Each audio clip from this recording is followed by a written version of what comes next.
Your daughter's living with a man who cheats with your neighbor while you babysit their kids. The technician's words hit me like a sledgehammer to the chest. My weathered hands, spotted with age and years of honest labor, trembled as they clutched the edge of the repair shop counter. The fluorescent lights buzzed overhead, casting harsh shadows across the young man's face as he looked at me with genuine pity. At 60 years old, I thought I'd seen everything this cruel world had to offer. I was wrong. "Sir, did you hear me? You need to get your daughter out of that house, now." The tech's voice dropped to a whisper, his eyes darting to the phone between us on the counter. "What I've seen on this device, it's not just cheating. It's worse." My throat constricted as I stared at my son-in-law's phone. The cracked screen seemed to mock me now, a fitting metaphor for the facade I'd been living with. James had always been charming, always ready with a smile and a firm handshake. The perfect husband for my Rebecca. Or so I thought. "Show me," I managed to croak out. "Show me everything." The tech, his name tag read Kyle, hesitated. "Sir, it's nearly midnight. Maybe you should come back tomorrow when—" "Now," I said, my voice finding its steel again. "That snake asked me to fix his phone while he's away on business. My daughter thinks he's at a conference in Chicago. I need to know what I'm dealing with." Kyle looked at me for a long moment, then nodded. With a few taps on the screen, he opened a messaging app and turned the phone toward me. "These aren't just random hookups, sir. It's your next-door neighbor, Mrs. Winters. They've been at it for months. And from what I can see—" He paused, scrolling through more messages. "They're planning something permanent." My vision blurred as I scanned the messages. The crude language, the explicit photos, the calculated deception. It was all there. My son-in-law and Cynthia Winters, the widow who moved in last year. The same woman who brought casseroles when Rebecca was sick. The same woman who volunteered to watch my grandchildren alongside me when both parents were working late. "There's more," Kyle said, his voice barely audible. He tapped on another app, banking. He's been siphoning money from joint accounts. Setting up something offshore. Almost $200,000 moved in the last 3 months. The room seemed to tilt. Rebecca and James had been saving for a house, for the children's education. My daughter worked 2 jobs while raising their kids, while this snake— "And sir, there's something else you should see." Kyle pulled up a real estate app. "They've been looking at properties. In Costa Rica. Properties with no extradition." My hands clenched into fists, knuckles white. I wanted to roar, to smash the phone, to drive straight to that conference in Chicago that I suddenly knew didn't exist. But the cold rage building inside me needed focus, needed calculation. "Can you—" I struggled to find the words. "Can you copy all of this? The messages, the bank records, everything?" Kyle nodded solemnly. "Already done, sir. I made backups as soon as I saw what was happening. It's all on this USB drive." He slid a small black device across the counter. "And I've repaired the phone, so he'll never know anyone saw these files." I took the USB drive, feeling its weight. The weight of truth, of betrayal, of decisions that would reshape my family's future. "Why would you do this for a stranger?" Kyle's face darkened. "My mom went through something similar when I was a kid. Dad emptied our accounts and disappeared with his secretary. We lost everything." He shrugged, but I could see the old pain behind his eyes. "Just doing what I wish someone had done for us." I nodded, understanding completely. "What do I owe you for the repair and this?" I gestured to the USB drive. "Nothing," Kyle said firmly. "But sir, whatever you're planning, be careful. Men like your son-in-law, they don't just cheat. They're dangerous when cornered." I slipped the drive into my pocket, a strange calm settling over me as I made my decision. "Don't worry about me, son. I was breaking men before this punk was born." As I stepped out into the cold night air, phone in hand, a plan began forming in my mind. Not a confrontation. That would be too quick, too merciful. No, James deserved something special. something that would strip away everything he valued, piece by piece, just as he had planned to do to my daughter and grandchildren. I drove home slowly, my mind racing faster than the car ever could. The familiar streets of our neighborhood seemed different now, tainted by knowledge I couldn't unlearn. When I pulled into my driveway, I noticed the lights were still on at Cynthia Winter's house. The same house where my grandchildren had played countless times. My phone buzzed, a text from Rebecca. "Dad, are you okay? It's late." I stared at the message. What could I possibly say? "Your husband is planning to leave you penniless? The woman next door is sleeping with James?" "No, not yet." "All good, sweetheart," I typed back. "Just finishing up with James's phone. Had to wait for a special part. Don't worry." 3 dots appeared as she typed her response. "You're the best, Dad. James says thanks too. He called from the conference to check in. Can't wait to have him back tomorrow." The lie burned in my chest. He called from the conference. I wondered where he really was tonight. With Cynthia, planning their escape? I slipped James's phone into my pocket and pulled out the USB drive, turning it over in my fingers. Tomorrow, James would return, expecting his repaired phone and his secrets intact. Tomorrow, he would smile at my daughter, kiss my grandchildren, and continue his charade. But tomorrow would also be different, because now I knew, and knowledge, as they say, is power. I walked into my house, straight to my office, and booted up my old computer. The ancient machine hummed to life, slow but reliable, unlike my son-in-law. As I plugged in the USB drive, I made a silent promise to my daughter and grandchildren. This wasn't just about revenge. It was about justice, protection, and by God I would make sure they were safe from the storm that was coming. The files began to load, illuminating my face in the dark room. Hundreds of messages, bank statements, property listings, flight searches. I cracked my knuckles and began to read.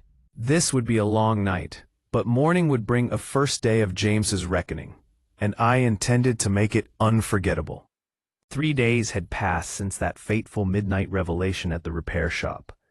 3 days of maintaining a facade that was destroying me from within. 3 days of watching James return home, embrace my daughter, ruffle my grandchildren's hair, all while I knew what lurked beneath his practiced smile. "Another cup of coffee, Dad?" James asked, Sunday morning sunshine streaming through my daughter's kitchen windows. He stood there in his pressed polo shirt and khakis, the picture of suburban success. The perfect son-in-law. I forced a smile. "Sure thing, son." The word tasted like poison on my tongue. Rebecca bustled around the kitchen, preparing pancakes for the children. "Dad's been so helpful lately," she said, glancing at me with affection. "Fixing your phone? Helping with the kids' science projects? I don't know what we'd do without you." James topped off my mug with steaming coffee. "We're lucky to have him so close by," he agreed, clapping a hand on my shoulder. "Family is everything." I felt my jaw tighten but maintained my expression. Family is everything. The audacity of this man. "Speaking of family," James continued, lowering his voice as he leaned against the counter beside me, "I might need to go to another conference next weekend. Boston this time. The company's expanding, and they want me to scout potential locations." I sipped my coffee, watching him over the rim of my mug. Another conference. How convenient. "I hate leaving Rebecca with the kids again," he said, his voice the perfect mixture of regret and ambition. "But this could mean a promotion." I nodded slowly. "Duty calls. Don't worry about Rebecca and the kids. I'm always here." His smile widened. "I knew you'd understand." "You're a good man, Arthur." If only he knew what this good man had been doing for the past 72 hours. After discovering James' betrayal, I hadn't confronted him. I hadn't told Rebecca. Instead, I'd embarked on what could only be described as the most thorough investigation of my life. More meticulous than anything I'd done in my 40 years as a building inspector before retirement. The USB drive Kyle had given me was just the beginning. The first night, I'd stayed up until dawn, methodically organizing every piece of evidence. The text messages between James and Cynthia, the banking records showing money being funneled to an offshore account in the Cayman Islands, the property searches in Costa Rica. But I needed more. I needed to understand the full scope of their plan before I made my move. The morning after the repair shop incident, I'd driven to the hardware store and purchased 3 small security cameras, the kind people use to monitor their pets while away. That same afternoon, while Rebecca was at work and James was supposedly at his office, I'd installed one in my daughter's home office, where James often worked late. Another went in the living room, disguised among Rebecca's collection of decorative knickknacks. I wasn't proud of this invasion of privacy, but I needed to protect my family. The third camera was more challenging.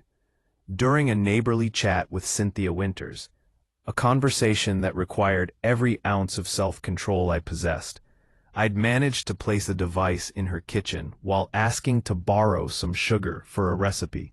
"Oh, just help yourself to the pantry," she'd said, never suspecting that the fumbling old man was setting a trap. After leaving the children's Sunday breakfast, I excused myself and drove home, my hands gripping the steering wheel so tightly my knuckles turned white. In my garage-turned-surveillance center, I reviewed the footage from the previous night. There it was, James entering Cynthia's back door at 11:42 p.m. while Rebecca slept, staying until 2:17 a.m. The timestamp matched the bank transfer notification I'd intercepted by accessing their joint account online. Another $20,000 moved to the Cayman account at midnight, bringing the total to $220,000. But the cameras were just one facet of my investigation. I'd also used James's phone, returned to him with no indication it had ever been examined, to install a tracking app before giving it back. "Good as new," I'd told him with a grandfatherly smile. Now I could monitor his movements, confirming what I already suspected. His lunch breaks weren't spent at restaurants, but at Cynthia's house. His late nights at the office were fabrications. My dining room table had transformed into an intelligence center. Printouts of bank statements, maps of Costa Rica with properties circled, transcripts of their conversations that made my blood boil. Not just for their betrayal, but for how they spoke about Rebecca. "She's so clueless," Cynthia had texted. "It's almost too easy," James had replied. The most damning evidence came from an unlikely source. While having lunch at James's supposed workplace, a financial consulting firm downtown, I'd struck up a conversation with his colleague, Martin. "Just thought I'd surprise my son-in-law," I'd explained. The confusion on Martin's face told me everything I needed to know. "James, he's been on leave for 3 weeks now," Martin had said. "Something about a family emergency." We'd been covering his clients? Family emergency? The only emergency in our family was James himself? Further digging revealed that James had been systematically falsifying his credentials for years. The MBA from Wharton, never completed. The previous position at a prestigious firm in New York, he'd been a low-level assistant who was fired for irregularities in client accounts. My daughter had married a complete fraud. I'd also discovered, through careful observation of their online banking, Rebecca had once asked me to help her set up automatic payments, unwittingly giving me access, that James had been using their home equity as collateral for loans Rebecca knew nothing about. They were mortgaged to the hilt, with James as the sole beneficiary of the funds. Now, back in my garage on Sunday afternoon, I added the latest evidence to my growing file. Tomorrow would begin week 2 of my investigation, but I was already convinced. James and Cynthia weren't just having an affair. They were planning to disappear with every penny my daughter had, leaving her bankrupt and broken. My phone buzzed with a notification from the tracking app. James was on the move, heading not toward his office for catching up on work as he'd told Rebecca, but towards Cynthia's house. I picked up my camera and car keys. Today, I would get photographic evidence of their meeting. Not for my own confirmation. I had plenty already, but because what I was planning would require incontrovertible proof that even James couldn't talk his way out of. As I backed out of my driveway, I noticed Mr. Peterson, Cynthia's elderly neighbor on the other side, working in his garden. a retired accountant with a notorious dislike for Cynthia's loud parties. He'd always been cordial to me during neighborhood gatherings. I pulled over. "Beautiful day for gardening," I called out. Mr. Peterson straightened, rubbing his lower back. "Arthritis doesn't think so, but the roses won't plant themselves." I stepped out of my car. "Need a hand?" 20 minutes later, as we worked side by side in the dirt, I casually mentioned Cynthia. "Seems like she has a lot of visitors these days." Mr. Peterson snorted. "That's one way to put it. Different car every few days, though lately it's been the same fellow. Nice vehicle, that new BMW sedan. Always parks around back though. Bit strange if you ask me." James drove a new BMW, purchased, I now knew, with money from one of those home equity loans. "You wouldn't happen to have noticed when these visits occur?" I asked, keeping my tone conversational.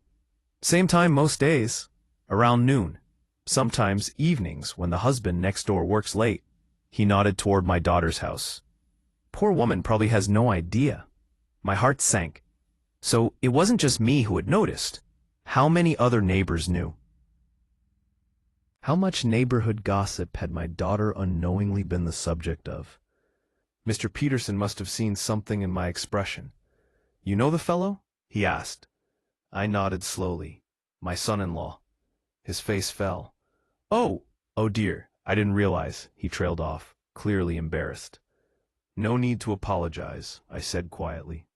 "I'm gathering information, for my daughter's sake." Mr. Peterson's expression hardened. My first wife left me for my business partner, cleaned out our accounts before I knew what was happening. He reached into his pocket and pulled out a small card. "This is the detective I hired. Best money I ever spent. Got everything back and then some." I took the card, running my thumb over the embossed lettering. "Michael Donovan, private investigator." "Thank you," I said, pocketing the card. "I might need professional help before this is over." As if on cue, James's BMW turned the corner, slowing as it approached Cynthia's house, before continuing past, likely circling the block to approach from the rear, as was his apparent habit. "That's him," Mr. Peterson confirmed unnecessarily. I stood, brushing dirt from my knees. "I should go, but thank you for the roses and the recommendation." He nodded grimly. "When you're ready to act, let me know. I've got security cameras on my property. Been recording the comings and goings for months because of her loud parties. Every entry, every exit, all time-stamped. Another ally, another piece of evidence for the case I was building." I drove home and called the number on the card. Michael Donovan answered on the second ring. "I need your help," I said simply. "My son-in-law is planning to leave my daughter penniless."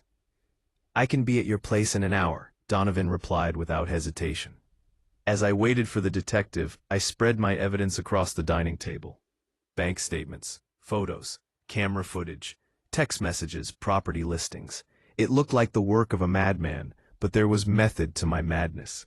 A clear pattern of deception and theft that no judge could ignore. The doorbell rang precisely 1 hour later.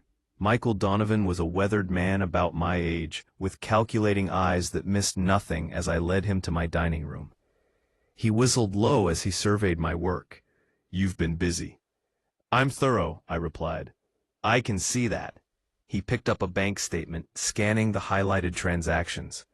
"Most people come to me with suspicions. You've brought me a case." "I need it to be airtight," I explained. "When I move against him, there can be no wiggle room. No chance for him to talk his way out or hide assets we don't know about." Donovan nodded, continuing to examine my evidence. "You're not planning anything permanent, are you?" His tone was careful, professional. I shook my head. "Nothing illegal. I want him exposed, humiliated, penniless. The same fate he planned for my daughter." A ghost of a smile crossed Donovan's face. "Good, because I don't work with clients who cross that line." He sat down at my table. "Now tell me everything from the beginning, and then we'll discuss how to proceed." As I began recounting the events of the past week, a sense of grim satisfaction settled over me. James thought he was so clever, so careful, but he had never faced an adversary like me. A man with nothing to lose and everything to protect. The silent investigation was nearing its conclusion. Soon would come the reckoning, and James wouldn't know what hit him. The day of reckoning arrived precisely 3 weeks after that fateful midnight visit to the repair shop.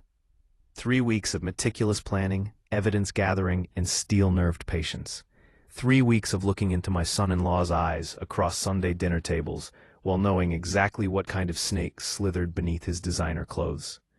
I chose a Tuesday for what Michael Donovan, my now indispensable private investigator ally, called Operation Clean Sweep. Tuesdays were when James hosted important client meetings, or so he told Rebecca. In reality, as we had thoroughly documented, Tuesdays were when he and Cynthia Winters conducted their most extensive planning sessions for their Costa Rican escape. "Are you absolutely certain you want to go through with this?" Donovan asked as we sat in his nondescript sedan, parked half a block from James's office building. The real one, not the empty shell company he'd set up to launder money. "Once we start, there's no going back. Your daughter's life will never be the same." I gazed through the windshield, watching early morning office workers stream into the building. Somewhere on the 12th floor, James was preparing for a day of betrayal, unaware that his carefully constructed house of cards was about to collapse. "Her life is already never going to be the same," I replied quietly. "The only question is whether she'll be left destitute and humiliated, or whether she'll have a fighting chance to rebuild." I turned to face Donovan. "I'm certain." He nodded once, then picked up his phone. "Team's in position, just give the word." I took a deep breath, thinking of Rebecca, my beautiful, trusting daughter, who had worked double shifts as a nurse to support her family, while her husband systematically robbed her blind. I thought of my grandchildren, whose college funds had been emptied and transferred to an account in the Cayman Islands. I thought of James' smug smile whenever he called me Pops and clapped me on the shoulder. "Execute," I said. Donovan sent a single text message, and Operation Clean Sweep began. Phase 1 started with the legal team we'd assembled. At precisely 9 a.m., Rebecca received a phone call from Eleanor Winters, a formidable divorce attorney I'd hired in secret. By 9:15, Rebecca was sitting in Eleanor's office, pale-faced and confused, as the lawyer gently but firmly laid out the evidence of James's infidelity, financial crimes, and imminent abandonment plans. I'd agonized over whether to be present for this meeting. In the end, I decided to give my daughter space to process the betrayal without having to manage my emotions as well. Eleanor would call me when it was time for my part. Phase 2 began at 9:30 a.m., when federal agents from the Financial Crimes Enforcement Network, tipped off anonymously about suspicious overseas transfers, arrived at James's office with a warrant. Simultaneously, another team visited Cynthia Winters' home. The evidence package Donovan had compiled and submitted through proper channels had been comprehensive enough to launch an immediate investigation. From our vantage point, Donovan and I watched as James was escorted from the building at 10:22 a.m. Not in handcuffs. They didn't have enough yet for an arrest, but certainly not voluntarily. His face was ashen, his customary confidence nowhere to be seen. "Right on schedule," Donovan murmured, making a note in his small black notebook. Phase 3 commenced at 11 a.m., when James's real employer, not the fictional consulting firm he claimed to work for, but the investment bank where he actually managed accounts, received a detailed report of his fraudulent activities, including evidence that he had been skimming from client accounts. By 11:30, his office was being packed up, his credentials deactivated, his career in financial services permanently ended. At noon, Phase 4 kicked in.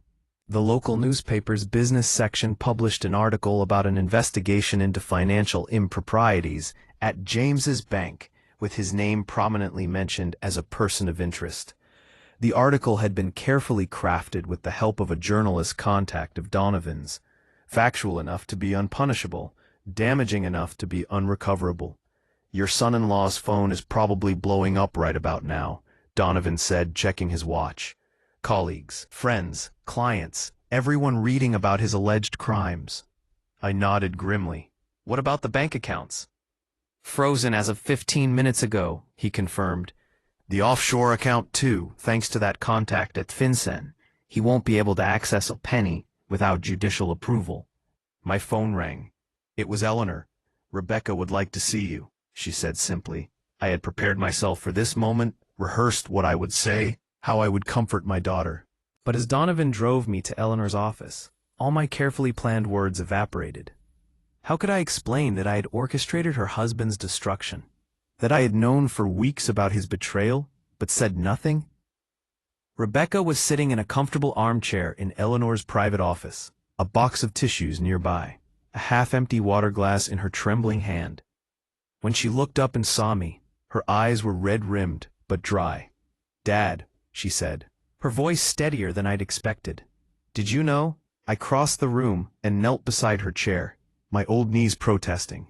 "Not until recently," I admitted. "I found out when I took his phone to be repaired.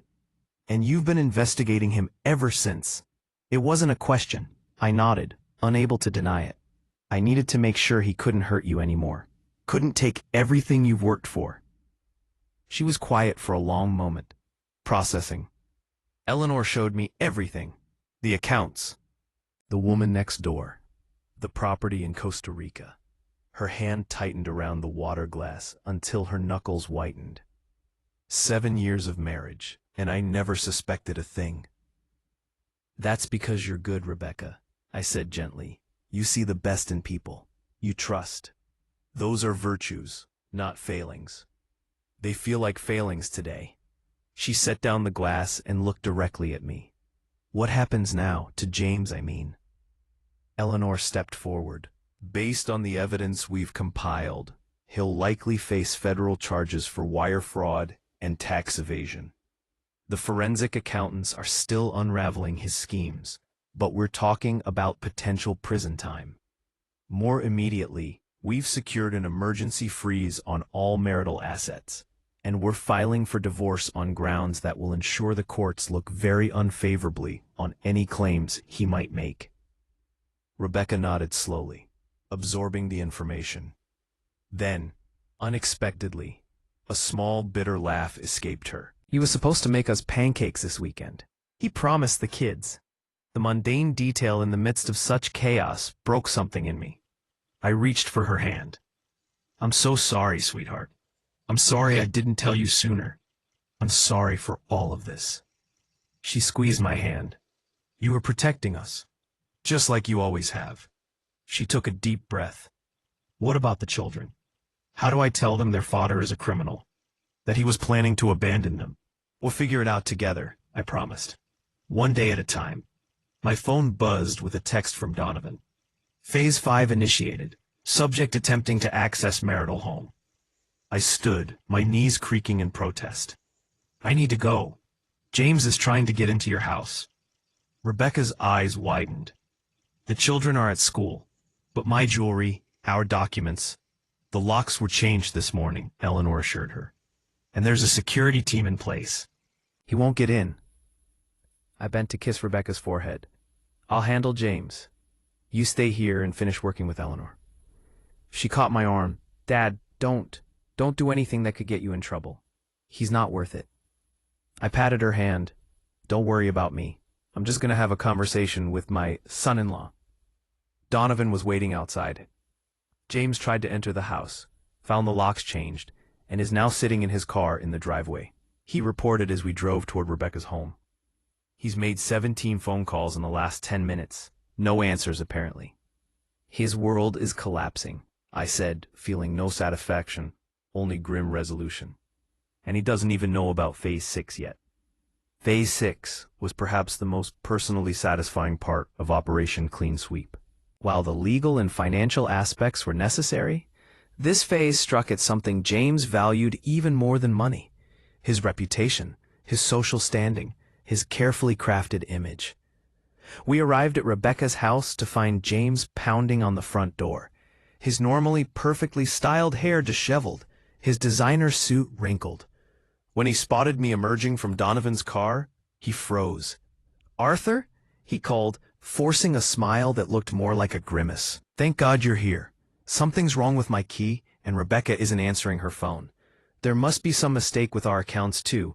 My cards are all being declined. The performance was almost impressive. Even now, with everything crumbling around him, he was attempting to maintain the charade.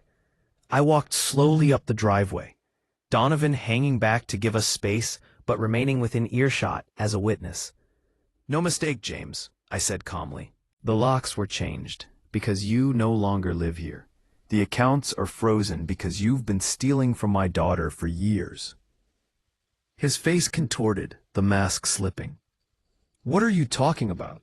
Has Rebecca been filling your head with nonsense? You know how emotional she gets." "Stop," I cut him off. "It's over, James. The federal agents who visited you this morning? They have your offshore accounts. A newspaper article naming you in a fraud investigation? That's just the beginning. Your employer has already fired you. Your mistress is being questioned by authorities as we speak." His face drained of color. You can't prove anything." In response, I pulled out my phone and played a video, one of dozens captured by the cameras I'd hidden. In it, James and Cynthia were clearly visible, discussing their plans to leave the country with Rebecca's money. "I have 3 weeks of surveillance," I said quietly. "Every conversation, every transaction, every lie. I know about the empty consulting firm you created to launder money. I know about the false credentials on your resume. I know everything, James." He lunged for my phone, but I was ready for him, stepping back easily. Despite my 60 years, I was still solid, still strong, and he was falling apart. "You meddling old man," he hissed, his handsome face twisting with rage. "This is none of your business. This is between me and Rebecca." "Rebecca is my business," I replied evenly, "and so are my grandchildren. The grandchildren you were planning to abandon without a second thought." He changed tactics, his expression morphing to one of contrition. "Look, Arthur, I admit I made some mistakes, got in over my head, but we can fix this. Call off the dogs, and I'll make it right with Rebecca. We can work something out." "There's nothing to work out." I gestured toward the street, where several cars were now parked, neighbors emerging to witness the spectacle. Among them, Mr. Peterson with his phone raised, documenting everything. "Your reputation in this community is finished. Your career is over. Your freedom is in jeopardy. The best thing you can do now is get a good criminal attorney." As if on cue, 2 police officers approached from a patrol car that had quietly arrived during our conversation. "James Anderson," one of them called. "We need to speak with you regarding some financial irregularities that have been reported." James shot me a look of pure hatred before turning to the officers with his practiced smile. "There must be some misunderstanding, officers. I'm a financial consultant with an impeccable record." I walked away as he continued his desperate performance, knowing it would fail. The evidence was too overwhelming, the paper trail too clear. Donovan joined me at the edge of the property. "Textbook narcissist," he observed. "He'll keep spinning stories until they put him in a cell." "What about Cynthia?" I asked. "Being interviewed by federal agents," Donovan confirmed. "Based on what they're finding, she was more than just a mistress. She was an active participant in the fraud. Her banking background made her useful to him." I nodded, watching as the officers escorted James to their patrol car. Not under arrest yet, but to continue the conversation at the station. The neighbors made no effort to hide their staring, their whispers. By nightfall, everyone in the community would know what kind of man James Anderson really was. "Phase 7?" Donovan asked. "Already in motion," I confirmed. Phase 7 was the most important part of our plan, protecting Rebecca and the children. While James was being questioned, a team of movers was packing essential belongings from Rebecca's house. By evening, she and my grandchildren would be settled temporarily in my home, safe from James's potential retaliation and the neighborhood gossip. Meanwhile, forensic accountants were tracking every penny James had stolen, working to recover as much as possible. Eleanor was preparing paperwork, not just for divorce, but for full custody of the children, with evidence showing James was a flight risk who had planned to abandon them. 3 days later, we sat in my living room, Rebecca, the children, and I, watching the local news report on James's arrest for wire fraud, tax evasion, and attempted flight. He'd been caught at the airport with a one-way ticket to Mexico, a stepping stone to Costa Rica. Cynthia had been arrested as an accomplice. "Mommy, why's Daddy on TV?" my 7-year-old grandson asked, his innocent eyes wide with confusion. Rebecca pulled him close. "Daddy made some bad choices, sweetheart. He has to face the consequences now." "Is he coming home?" my 5-year-old granddaughter asked, clutching her stuffed rabbit. "No, honey," Rebecca said gently. "We're going to be living with Grandpa for a while. Then we'll find a new home, just for us." I watched my daughter, marveling at her strength. The initial shock had given way to resolve. She had taken emergency leave from the hospital where she worked, focusing entirely on creating stability for her children during the chaos.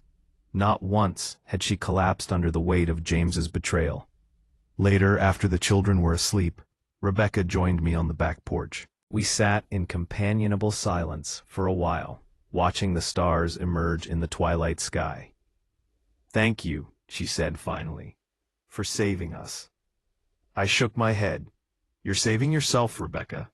I just gave you the chance." She smiled faintly. "I keep thinking about what might have happened if you hadn't taken his phone to that repair shop. If Kyle hadn't been the one to fix it. If you hadn't investigated. We would have come home one day to an empty bank account and a missing husband."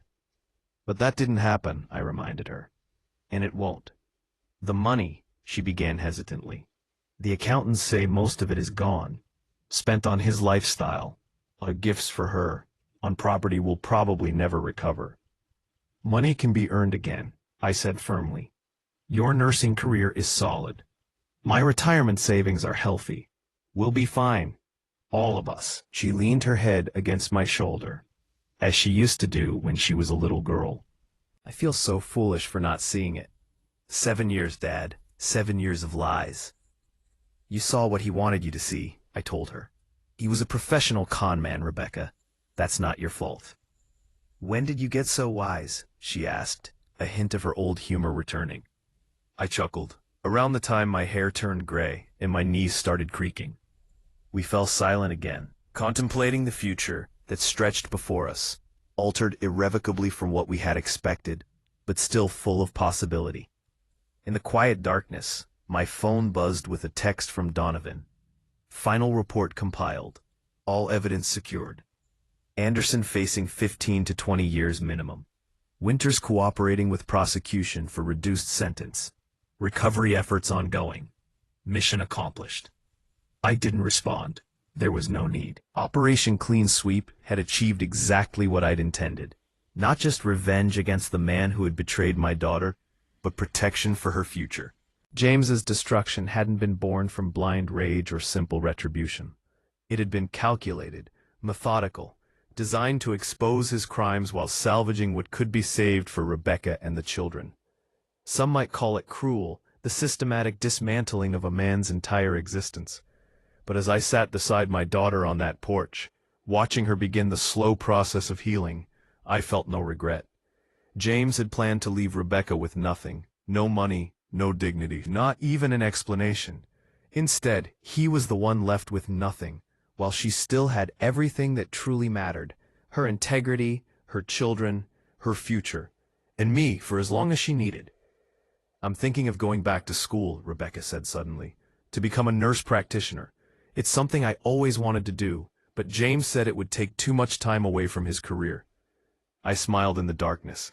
"I think that's a wonderful idea." "It won't be easy," she warned. "Working, studying, raising the kids. The best things rarely are," I replied. "But you won't be doing it alone." She squeezed my hand. "I know." In that moment, watching my daughter begin to reclaim her life from the ashes of betrayal, I knew that the calculated destruction of James Anderson had not been an end, but a beginning. Not just the closing of a painful chapter, but the opening of a new one filled with possibility. And that, more than any revenge, was worth everything.